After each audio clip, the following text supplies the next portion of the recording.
नमस्कार दोस्तों, स्वागत है आपका अपने YouTube चैनल GTT EDU पर। तो जल्दी से क्लास के अंदर जुड़ जाएं। आज हम आगे विस्तार पूर्वक चर्चा करने वाले हैं वायुमंडल और वायुमंडल का संगठन व संरचना। इस टॉपिक के ऊपर हम चर्चा कर रहे थे वायुमंडल का संगठन और वायुमंडल की संरचना किस प्रकार की है। इसके ऊपर हमने कुछ जो महत्वपूर्ण बातें थी उनके ऊपर चर्चा कर ली थी। आज हम आगे क्या है चर्चा करने वाले हैं कि वायुमंडल के अंदर क्या-क्या पाया जाता है और किस स्तर तक, किस प्रतिशत तक वो जो वस्तुएँ हैं वो पाई जाती हैं, या जो जलवाष्प है, कुछ धूल के कण है, कुछ भी है वो पाया जाता है। कितने प्रतिशत तक पाया जाता है इसके ऊपर चर्चा करेंगे।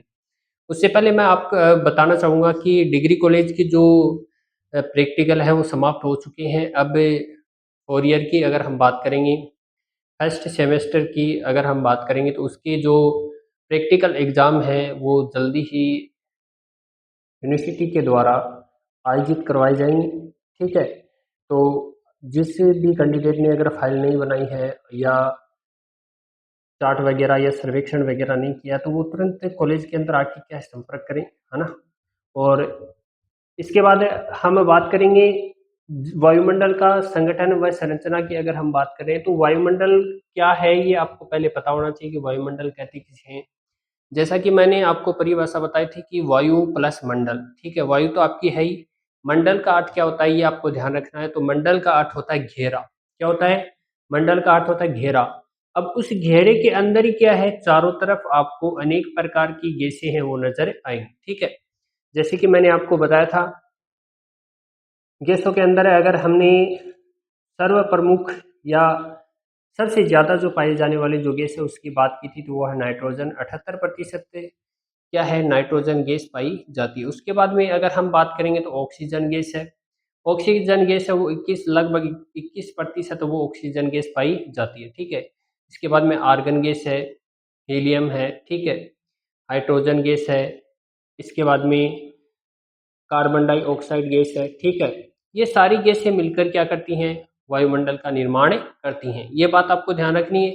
और अगर हम बात करेंगे वायुमंडल की संरचना, संरचना मतलब आकृति किस प्रकार की, तो जैसे जिस प्रकार की पृथ्वी की आकृति है उस प्रकार जो संरचना है, उस प्रकार की जो संरचना है वो किसकी है, वायुमंडल की है, ठीक है? जिस प्रकार का पृथ्वी का घेरा है उसी प्रकार से क्या है, उस घेरे के अंदर ही क्या है, वायुमंडल फैला हुआ है। तो ये बात आपको ध्यान रखनी है। ये हमने लास्ट क्लास के अंदर बात कर ली थी। लास्ट क्लास के अंदर हमने अनेक प्रकार की जो गैसें थी, जैसे कि हमने नाइट्रोजन की बात करी है तो नाइट्रोजन सर्वप्रमुख है। 78% क्या है, नाइट्रोजन गैस पाई जाती है। इसके बाद में दूसरे नंबर पर हमने बात की थी किसकी, हमने बात की थी ऑक्सीजन की। ऑक्सीजन गैस तो 21% ऑक्सीजन गैस है। इसके बाद में आर्गन गैस की बात की थी जो कि क्या है, अकेरिय गैस है। और इसके बाद में अकेरिय गैस के अंदर और भी जैसे कि हमने पढ़ा था हीलियम, हाइड्रोजन, ये गैस है। ये क्या है, कुछ ही मात्रा के अंदर क्या है, ये गैसें हैं वो पाई जाती हैं वायुमंडल के अंदर, इसलिए क्या है, अकेरिय गैसें हैं, ठीक है? इसके बाद में हमने ओज़ोन के बारे में भी पढ़ा, ओज़ोन गैस, ठीक है? तो अनेक प्रकार की गैसों के बारे में पढ़ा। आज हम देखो इसके बारे में पढ़ेंगे जो इस वायुमंडल के अंदर पाया जाता है। जैसे कि हम पहले बात करेंगे जलवाष्प की। जलवाष्प की बात करेंगे तो जलवाष्प होता क्या है? ये आप कमेंट बॉक्स के अंदर बताएँ कि जलवाष्प होता क्या है? ठीक है? जैसे कि हम बात करेंगे पेड़-पौधों की जो पत्तियाँ होती हैं, उनके ऊपर आप जब सुबह के समय आप जब देखोगे तो उसके ऊपर क्या है, जल की छोटी-छोटी बूँदें हैं वो आपको क्या है, नज़र आएँगी, ठीक है? वो क्या होती हैं, जल वाष्प यानी बूँदें होती हैं वो, ठीक है? तो देखो इसमें क्या बताया गया है कि वायुमंडल में प्रति इकाई आयतन में इसकी मात्रा के बारे में पढ़ रहे हैं, मतलब इसके जो अंदर जो बातें हैं वो पढ़ रहे हैं कि इसके अंदर होता क्या है, ठीक है? तो देखो आयतन में इसकी मात्रा 0 से 4 होती है। 0 से 4% क्या होती है? वायुमंडल में प्रति इकाई आयतन में इसकी मात्रा, किसकी मात्रा? जलवाष्प की मात्रा। तो वायुमंडल में प्रति इकाई आयतन में जलवाष्प की मात्रा है वो कितनी मिलेगी आपको? तो जलवाष्प की मात्रा की अगर हम बात करेंगे तो कितनी मिलती है? 0 से 4%। कितनी मिलेगी? 0 से 4% है वो आपको वायुमंडल के अंदर क्या मिलती है? तो जलवाष्प की मात्रा है वो मिलती है। उष्णार्द्र क्षेत्रों में यह 4% तक एवं मरुस्थलीय व ध्रुवीय प्रदेशों में अधिकतम 1% तक पाई जाती है। ये ध्यान रखना आपको। क्या ध्यान रखना है कि उष्णार्द्र जो क्षेत्र है उनके अंदर ये 4% तक पाई जाती है, जबकि मरुस्थलीय व ध्रुवीय प्रदेश है वहां पर आपको क्या है 1% तक की क्या आएगी? ये नजर आएगी। इसके बाद आगे देखते हैं कि ऊंचाई के साथ जलवाष्प की मात्रा में कमी आती है। ये बात आपको ध्यान रखना है, ठीक है। यानी जैसे जैसे हम ऊंचाई की ओर बढ़ते जाते हैं वैसे वैसे क्या होता है, ये जो जलवाष्प है इसकी मात्रा में क्या आती जाती है? कमी आती जाती है। क्यों आती जाती है? क्योंकि धीरे धीरे ऊंचाई क्या हो रही है? बढ़ रही है, ठीक है। तो जल की बूंदे हैं उनके अंदर क्या होता है? भार होता है। भार होने के कारण ये ऊपर की तरफ क्या है? ऊपर की तरफ नहीं जा सकती। तो ऊंचाई जैसे जैसे ऊंचाई बढ़ेगी वैसे वैसे क्या होगा? इस जल वाष्प की मात्रा क्या होती जाएगी? कम होती जाएगी। ये बात आपको ध्यान रखना है। इसके बाद जल वाष्प की कुल मात्रा का अधिकांश भाग 2000 मीटर की ऊंचाई तक ही आपको मिलेगा, ठीक है। अगर हम आपको पूछ लिया जाए कि जल वाष्प की कुल मात्रा का अधिकांश भाग है वो कितनी मीटर की ऊंचाई तक मिलता है, तो आपको ध्यान क्या रखना है? 2000 मीटर तक की ऊंचाई तक ही आपको क्या है? इसका जलवाष्प की कुल मात्रा का अधिकांश भाग है वो आपको नजर आएगा, ठीक है। इसके बाद 2 नंबर पर अगर हम चर्चा करेंगे तो 2 नंबर पर है हमारे पास धूल कण। देखो जब भी आप वायुमंडल के अंदर देखते हो तो वायुमंडल के अंदर छोटे छोटे आपको धूल के कण है वो उड़ते हुए नजर आते हैं, ठीक है। जैसे कि आप किसी भी कपड़े को क्या है, आप जैसे कि मिट्टी के अंदर कोई कपड़ा रखा हुआ है तो मिट्टी उससे अलग जब हम करते हैं तो उससे क्या है, जो गर्दा उठता है, आप गर्दा बोलते हो ना, गर्दा उठता है, तो उसके अंदर क्या होते हैं? छोटे छोटे बहुत ही बारीकी क्या होते हैं? मिट्टी के महीने कण होते हैं, ठीक है। मिट्टी के महीन कण होते हैं वो क्या है? वायुमंडल के अंदर फैले हुए होते हैं जो आपको दिखाई नहीं देते हैं, ठीक है, धूल के कण। तो इसमें देखें इनमें मुख्यतः है समुद्री नमक। इनमें मुख्यतः है कौन सा नमक? तो समुद्र के अंदर पाई जाने वाला नमक, समुद्री नमक। इसके बाद सूक्ष्म मिट्टी के कण, बहुत ही छोटे छोटे, जैसे कि मैंने अभी बताया ना, गर्दा होता है। सूक्ष्म मिट्टी के कण, बहुत ही छोटे छोटे कण जो आपको क्या है? दिखाई नहीं देते हैं, ठीक है। धूल की कालिक, धूल की कालिक, राख, राख हो गई, ठीक है। इसके बाद धूल आ गई, तथा उल्कापात के कण भी इसके अंदर क्या होते हैं? शामिल होते हैं, ठीक है, धूल कण। यानी वायुमंडल के अंदर अगर हम बात करेंगे तो वायुमंडल के अंदर धूल कण पाए जाते हैं। धूल कणों के अंदर भी मुख्यतः क्या क्या पाया जाता है? तो समुद्री नमक हो गया, सूक्ष्म जो छोटे छोटे, बहुत ही छोटे छोटे महीन कण होते हैं मिट्टी के वो हो गए, धूल की कालिक हो गई, राख हो गई, धूल हो गई, तथा उल्कापात के कण क्या होते हैं? इसके अंदर शामिल होते हैं। ये बात आपको ध्यान रखनी है। इसके बाद अगर हम बात करेंगे, ये मुख्यतः है वायुमंडल के निचले स्तर अर्थात क्षोभ मंडल में पाए जाते हैं। कौन से मंडल में पाए जाते हैं? क्षोभ मंडल में पाए जाते हैं, जो कि क्या है? वायुमंडल के निचले स्तर का एक भाग है। कौन सा भाग है? क्षोभ मंडल, ठीक है। तो आपको प्रश्न क्या पूछ सकता है कि वायुमंडल का सबसे निचला जो स्तर है वो कौन सा है? तो आपको जवाब क्या देना है? क्षोभ मंडल है। और इसी क्षोभ मंडल के अंदर ये क्या पाए जाते हैं? धूल के कण पाए जाते हैं, ठीक है। तो आपको ये भी पूछा जा सकता है कि धूल के कण है वो कहाँ पाए जाते हैं? तो क्षोभ मंडल के अंदर पाए जाते हैं। इनमें मुख्यतः कौन कौन से? तो समुद्री नमक हो गया, सूक्ष्म मिट्टी के कण हो गए, धूल की कालिक हो गई, राख हो गई, धूल हो गई, तथा उल्कापात के कण है वो क्या है? इसके अंदर शामिल है। ये बात आपको ध्यान रखनी, ठीक है। इसके बाद आगे बात करते हैं ध्रुवीय प्रदेश। ध्रुवीय और विषुवतीय जो प्रदेश हैं उन प्रदेशों की अपेक्षा उपोषण उपोषण तथा शीतोषण क्षेत्रों में धूल के कणों की मात्रा अधिक पाई जाती है। क्या पाई जाती है? अधिक, ठीक है। अगर हम बात करेंगे कौन से ध्रुवीय और विषुवतीय जो प्रदेश है हमारे, विषुवतीय जो प्रदेश है, ध्रुवीय प्रदेश, क्योंकि इनके ऊपर तो क्या है, आपको ध्रुवीय प्रदेशों के ऊपर तो हमेशा बर्फ ही जमी रहती है, ठीक है, तो बर्फ ही बर्फ आपको नजर आएगी वहां पर।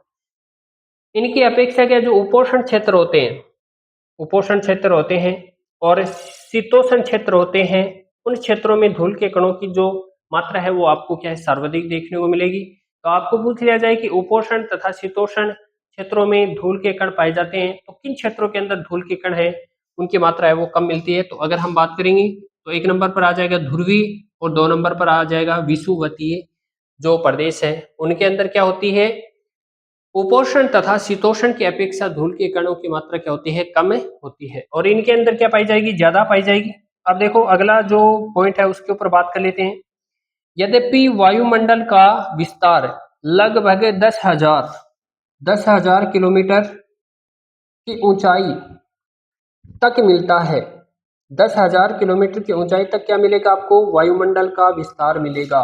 वायुमंडल का क्या मिलेगा, विस्तार मिलेगा। तो आपको पूछा जा सकता है कि वायुमंडल का लगभग कितनी ऊंचाई तक विस्तार पाया जाता है, तो आपको ध्यान क्या रखना है, 10,000 किलोमीटर तक क्या पाया जाता है, वायुमंडल का विस्तार पाया जाता है। जैसे कि मैं परत की बात करूंगा तो यहाँ पर जैसे कि क्षोभ मंडल आया, तो क्षोभ मंडल हो गया, इसके बाद में समताप मंडल हो गया, समताप मंडल के बाद में मध्य मंडल हो गया, इसके बाद में अयन मंडल हो गया और इसके बाद में कौन सा मंडल हो गया, बहिर्मंडल हो गया। ठीक है, आपको ध्यान रखना है तक मिलता है। परंतु वायुमंडल का 99% भाग, वायुमंडल का कितना प्रतिशत भाग, 99% भाग सिर्फ 32 किलोमीटर, कितना किलोमीटर है, सिर्फ 32 किलोमीटर, 99% भाग है वो सिर्फ 32 किलोमीटर के दायरे के अंदर पाया जाता है, तक ही क्या है, सीमित है। ये आपको ध्यान रखना है। तो एक बार आप इसका स्क्रीनशॉट ले लें, इसके बाद दोबारा से चर्चा करेंगे इस पे।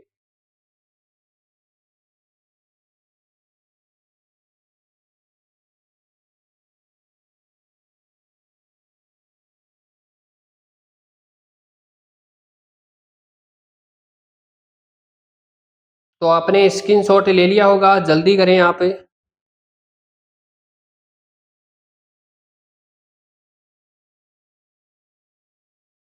अब देखो अगर हम बात करेंगे, आपने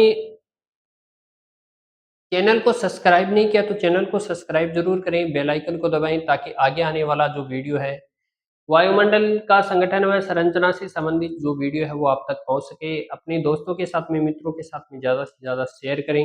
ठीक है, चैनल को सब्सक्राइब करना ना भूलें, क्योंकि हमें जो सेकंड सेमेस्टर है उसकी जो सिलेबस है, उस सिलेबस के अकॉर्डिंग हम यहाँ पर बात कर रहे हैं। ठीक है, तो फर्स्ट सेमेस्टर के एग्जाम तो हो ही चुके हैं, आपके सेकंड सेमेस्टर के जो एग्जाम है वो जो आने वाले हैं आगे, जो यूनिवर्सिटी के द्वारा आयोजित करवाए जाएंगे, उसके सिलेबस के अकॉर्डिंग हम यहाँ पर चल रहे हैं। तो आप ज़्यादा से ज़्यादा क्लास के अंदर जुड़ें, और जिन भी बच्चों को पता नहीं है क्लास का, उनको इस क्लास से जोड़ें और उन तक क्या है, इस क्लास को पहुँचाएं, शेयर करें ज़्यादा से ज़्यादा क्लास को, ठीक आगे की ओर। अब देखो फिर से बात करते हैं जलवाष्प।